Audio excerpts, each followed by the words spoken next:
नमस्कार, मैं हूं रत्ना और आप देख रहे हैं सी न्यूज भारत। आइए रुक करते इस खबर की ओर। खबर देहरादून से है, जहां बद्रीनाथ मंदिर के कथित चढ़ावा चोरी मामले को लेकर राजनीतिक बयानबाजी तेज हो गई है। कांग्रेस प्रदेश अध्यक्ष गणेश गोदियाल ने प्रेस वार्ता कर इस मामले में बद्री केदार मंदिर समिति यानी बीकेटीसी अध्यक्ष की भूमिका की भी जांच कराने की मांग की है। उन्होंने कहा कि जांच में सामने आए तथ्यों के आधार पर समिति अध्यक्ष की जिम्मेदारी तय होनी चाहिए और उन्हें पद से हटाकर निष्पक्ष जांच कराई जानी चाहिए। गोदियाल ने आरोप लगाया कि इतने गंभीर मामले के बावजूद अध्यक्ष के पद पर बने रहने से कई सवाल खड़े हो रहे हैं। वहीं बीकेटीसी अध्यक्ष हेमंत द्विवेदी ने भाजपा प्रदेश मुख्यालय में प्रेस वार्ता कर कांग्रेस के आरोपों पर जवाब दिया। उन्होंने कहा कि बद्री केदार मंदिर समिति करोड़ों श्रद्धालुओं की आस्था का केंद्र है और चढ़ावा चोरी मामले में किसी भी दोषी को बख्शा नहीं जाएगा। हेमंत द्विवेदी ने बताया कि मामले की 3 स्तरों पर जांच चल रही है और जांच के आधार पर सख्त कार्रवाई की जाएगी। उन्होंने कांग्रेस के आरोपों पर पलटवार करते हुए गणेश गोदियाल के कार्यकाल में वित्तीय अनियमितता और विवेकाधीन कोष के दुरुपयोग के आरोप भी लगाए।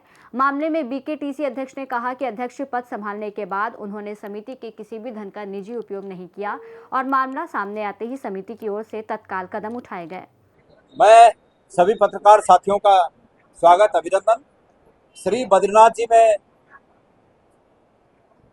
चढ़ावा चोरी में जो एक प्रकरण सामने आया कि अभी जो दूसरे व्यक्ति वहां पर अरेस्ट हुए, उन्होंने बहुत स्पष्ट रूप से ये कहा है कि उन्होंने ये कृत्य वरिष्ठ स्तर पर जो अध्यक्ष के पीए नौटियाल हैं उनके द्वारा प्राप्त निर्देशों के अनुरूप में ये सब कृत्य किए हैं। इससे ये स्पष्ट होता है कि मंदिर समिति में ये चोरी अध्यक्ष के निर्देश पर हो रही थी और ऐसे में मुख्यमंत्री जी का अध्यक्ष को तब से लेकर अब तक उनके मंदिर समिति के कर्तव्यों से अलग न करने का निर्णय संदेह के घेरे में है। मैं मुख्यमंत्री जी से पूछना चाहता हूं कि इतने प्रमाण मिलने के बाद भी आपने मंदिर समिति के अध्यक्ष को जो जीवन दान दे रखा है पद के रूप में, उसके पीछे आपकी कौन सी दोस्ती का कारण है? मंदिर समिति के अध्यक्ष आपकी कौन सी कमजोरी जानते हैं जिसके दबाव में आप निर्णय नहीं ले पा रहे हैं? लेकिन अंततोगत्वा हमारी आस्था पर गहरा आघात पहुंचा है। इसलिए माननीय मुख्यमंत्री जी इस पर तत्काल निर्णय लें या प्रदेश की जनता के सामने आकर अपनी बात कहें। आपने भाटी कमीशन बनाया, आपने एफआईआर लॉन्च की, पता नहीं आपने क्या क्या किया, आपने सारी जांच की। आप ही बता दो ना, सरकार आपकी थी, आपने जांच, मुझे गिरफ्तार क्यों नहीं किया, मेरे खिलाफ कार्रवाई क्यों नहीं की? और फिर भी, और मैं इसको प्रमाण के साथ इसलिए बोल रहा हूँ कि आप सबके सामने 2 दिन पहले आपने देखा है कि एक कार्यक्रम यहाँ पर हुआ था देहरादून के अंदर, और उस कार्यक्रम से पहले जिस प्रकार से एक दुर्घटना हुई यहाँ पर और एक कार्यकर्ता की वहाँ पर मृत्यु हो गई, तो बहुत ही दुखद घटना रही। और उसके बाद सवेरे जो है कि वो कार्यक्रम था, उस कार्यक्रम में भी देखिए आपने कि जो बिटिया थी उसका, जिसने नीट एग्ज़ाम से पहले वहाँ पर अपनी आत्महत्या की थी, उसके पिताजी भी वहाँ पर मौजूद थे उस मंच पर, और उस पर किस प्रकार से गणेश गोदियाल जी डांस कर रहे थे। ये सारी संवेदना आपकी मर चुकी है, आप सारी मर्यादाओं को भूल चुके हो, और इस तरह के आप लोगों को ध्यान बांटने के लिए सब अनाप शनाप आरोप प्रत्यारोप।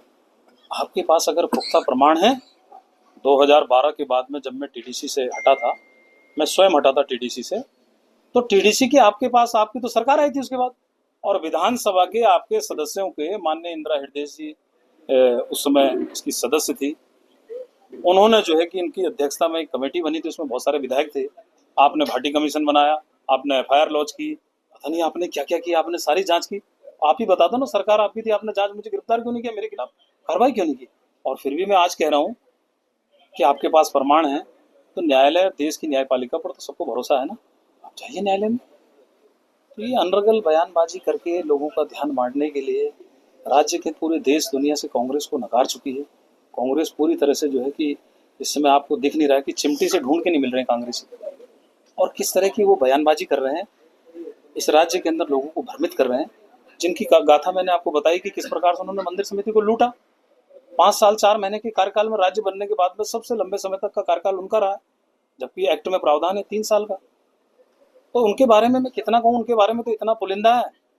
जांच समिति आई, इस पर हम जांच कराएंगे। जो जांच कमिश्नर गढ़वाल ने जांच की 2025 में, तो 24 में तो जांच हुई है, 25 में इस पर माननीय उच्च न्यायालय में एक PIL दर्ज है। तो और सारे तथ्य और पुख्ता प्रमाण है उन्होंने किस तरह से लूटा है। तो उन्होंने तो चंदा चोर एक तो ये इंस्टीट्यूशनल क्राइम है, किसी व्यक्ति के द्वारा गणना कक्ष के अंदर ये अपराध किया गया, ऐसा आरोप है और जांच अभी गतिमान है। पूरी सरकार उसके खिलाफ कठोर कार्रवाई करने के लिए तैयार बैठी हुई। मैंने पहले दिन सख्त निर्देश दिए, लेकिन वो किस तरह जो है कि लोगों का ध्यान बांटने के लिए और इस तरह की अनर्गल बयानबाजी कर रहे हैं, जिसका कोई, मैं समझता हूँ, कोई सर पैर नहीं है। तो ये अपनी खाल बचाने के लिए, अपने कृत्यों को, अपने पापों को बचाने के लिए वो इस तरह की बयानबाजी कर रहे हैं। आपने कहा कि किस किस चीज के लिए रखा गया। आप जानते हैं कि 10-10, 5-5 लोगों का स्टाफ, उनके साथ में पूरा विभाग का स्टाफ चल रहा है। तो उनके निजी कामों के लिए था, वो क्या क्या काम करवाते थे तो ज्यादा अच्छी तरह वही बता पाएंगे, क्योंकि स्टाफ उनके पास था, मेरे पास तो कोई स्टाफ है नहीं। मैंने तो ना कोई निजी सचिव लिया, ना मेरे पास कोई क्लर्क है, ना कोई बाबू है, ना ऑफिस का कोई मेरे पास में BKD का कोई स्टाफ रहता है।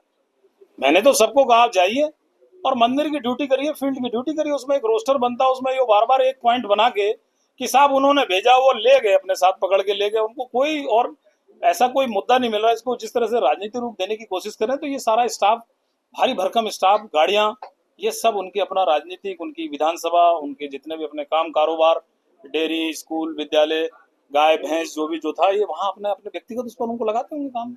देहरादून से सीनियर संवाददाता प्रवचन सिंह की रिपोर्ट। बद्रीनाथ मंदिर से जुड़े इस मामले में जांच रिपोर्ट के बाद ही तस्वीर साफ होगी।